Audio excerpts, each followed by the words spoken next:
Assalamualaikum warahmatullahi wabarakatuh.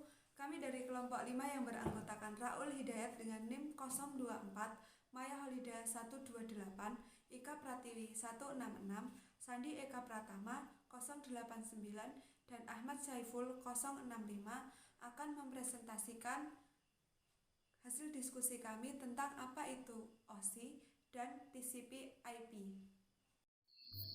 Transmission Control Protocol dan Internet Protocol, atau yang biasa kita kenal dengan TCP/IP, merupakan rangkaian protokol komunikasi yang digunakan untuk menghubungkan perangkat jaringan di internet. Secara khusus, TCP/IP menentukan bagaimana perangkat bertukar data melalui internet satu sama lain. Rangkaian protokol komunikasi ini mengidentifikasi bagaimana data harus dipecah menjadi paket-paket, kemudian ditangani, ditransmisikan, diarahkan, dan diterima. Protokol ini terdiri dari dua protokol, yaitu TCP dan IP. TCP mendefinisikan bagaimana aplikasi dapat membuat saluran komunikasi. TCP juga mengatur bagaimana pesan harus dipecah menjadi paket-paket sebelum ditransmisikan di jaringan internet dan disusun kembali di tempat tujuan. IP mendefinisikan bagaimana menangani dan merutekan setiap paket dan memastikan paket tersebut mencapai tujuan.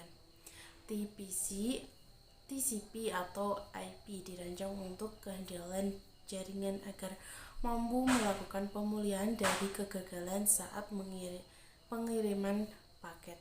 TCP atau IP juga memungkinkan admin jaringan dapat membangun konektivitas perangkat jaringan dengan manajemen terpusat.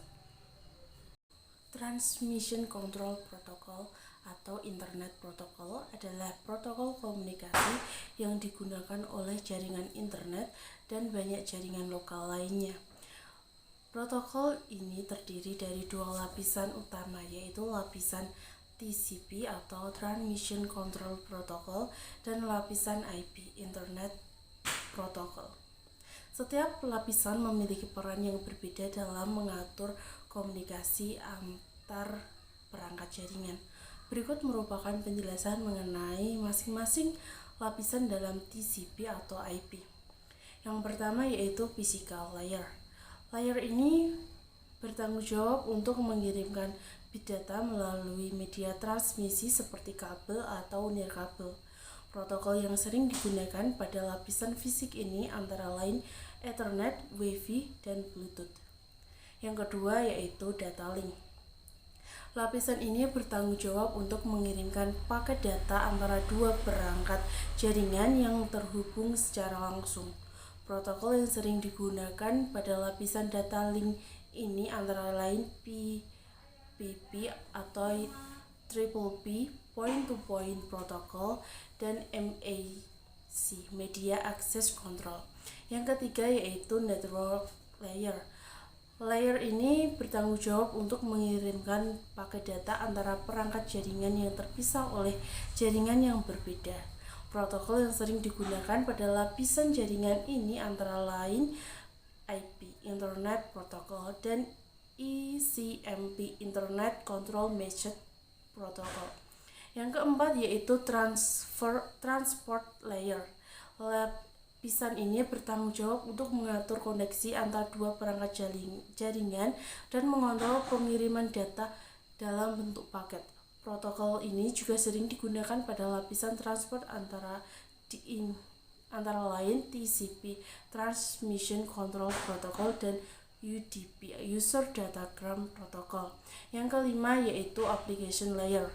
Lapisan ini adalah lapisan paling atas dari TCP atau IP yang bertanggung jawab untuk menyediakan layanan seperti aplikasi email, web browsing, transfer file, dan protokol ini juga sering digunakan pada aplikasi di antara lain HTTP, Hypertext Transfer Protocol, SMTP, Simple Mail Transfer Protocol, dan FTP, File Transfer Protocol.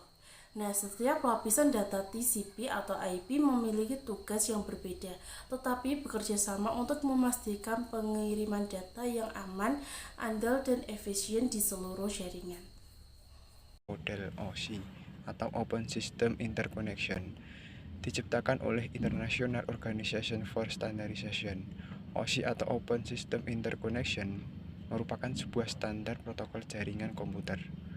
Adapun dikembangkannya di wilayah Eropa pada tahun 1977. OSI dipakai sebagai model untuk membentuk standar umum jaringan komputer, sehingga menunjang ataupun mendukung antar operasi perangkat jaringan dari pemasok perangkat jaringan yang berbeda.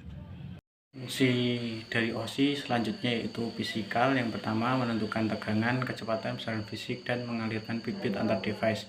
Yang kedua yaitu data link, menyediakan akses ke media menggunakan MAC address dan melakukan error detection. Yang ketiga yaitu network, menyediakan logical addressing dan menentukan rute menuju tujuan.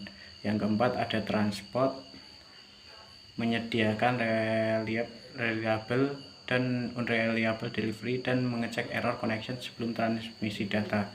Yang kelima yaitu ada session, yaitu memisahkan data dari berbagai aplikasi. Yang keenam ada presentation, yaitu menyajikan data dan menangani proses seperti enkripsi data. Dan yang ketujuh ada application, adalah menyediakan user interface. Yang selanjutnya yaitu cara kerja OSI. Yang pertama adalah informasi berawal dari layar application, informasi kemudian melewati layar presentation dan layar session. Pada tahap ini biasanya belum dilakukan transformasi data. Informasi yang melalui ketiga layar ini disebut PDU, protokol data unit atau data saja. Setelah sampai di layar transport, data akan mengalami transformasi ke bentuk lain yang disebut segmen. Segmen mengalir ke layar network dan kemudian diubah menjadi paket. Paket mengalir ke layar data link dan kemudian diubah menjadi frame. Terakhir, frame mengalir ke layar fisikal dan kemudian diubah menjadi bits atau bit-bit. Pada layar ini, bit-bit diubah menjadi besaran fisik seperti arus listrik, gelombang elektromagnetik, dan sebagainya. Sekian penjelasan dari kelompok kami, kurang lebihnya mohon maaf. Wabillahi taufiq wal hidayah. Wassalamualaikum warahmatullahi wabarakatuh.